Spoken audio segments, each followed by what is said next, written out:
little bit different, I guess, than most. I started playing in Kentucky for 2 years. Went to the San Jose Sharks farm camp.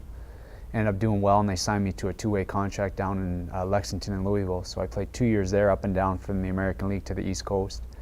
And then the team I was with, the Louisville River Frogs, not very well known, but they ended up selling and moving to Miami. And that's what brought me down to Florida.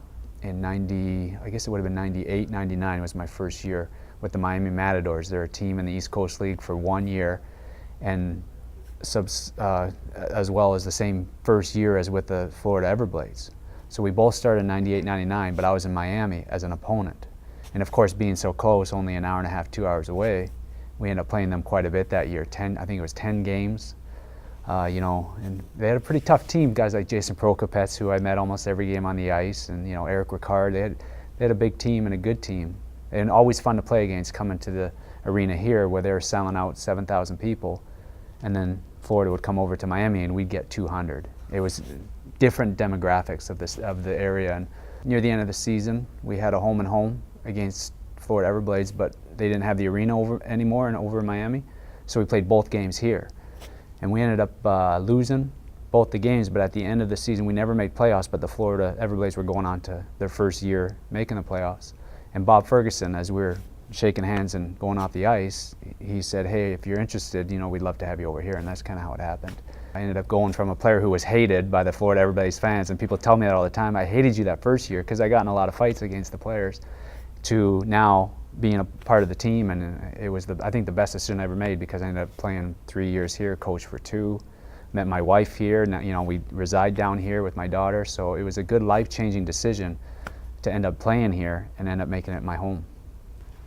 I think what made it simple to get along with the fans here is a lot of them were from the areas where we came from as well. A lot of people moved down from up north, out of the snow, to Florida, and they need that game of hockey. They watch it up there. They always talk about, oh, I grew up in Detroit, and I remember watching the Red Wings for years, and they were my favorite team. And I moved down to Estero and didn't know that they even had a hockey team. But when I got here, I heard about the Everblades, so I went to a game and fell in love with it. Because with the East Coast League, like a lot of minor league teams, you feel like you're up close and personal, because it's a little bit smaller rink. The players come out, and Craig and his wife did a great job, Mrs. Bush did a great job with having the players interact with the fans after the game up in breakaway. We'd meet down in the Cypress Room, and that way the fans could really get to know us. And I still, to this day, have friends that were fans when I started.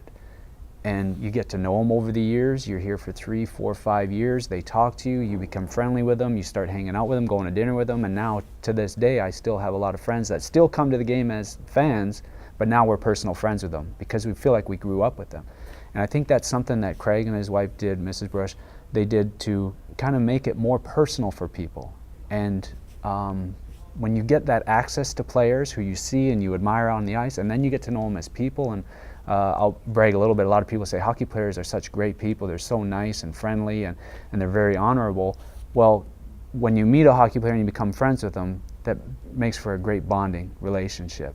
And I take pride in the fact that I still, to this day, can go out into the neighborhood or the community, and people will come up to me to this day and say, I used to watch you 10, 15 years ago play, and you were one of my favorite players. And it's the first time I'm meeting them, but I feel like I've known them for years, because you know what type of people they are because of that interaction that you were able to have through all the fans when you were playing.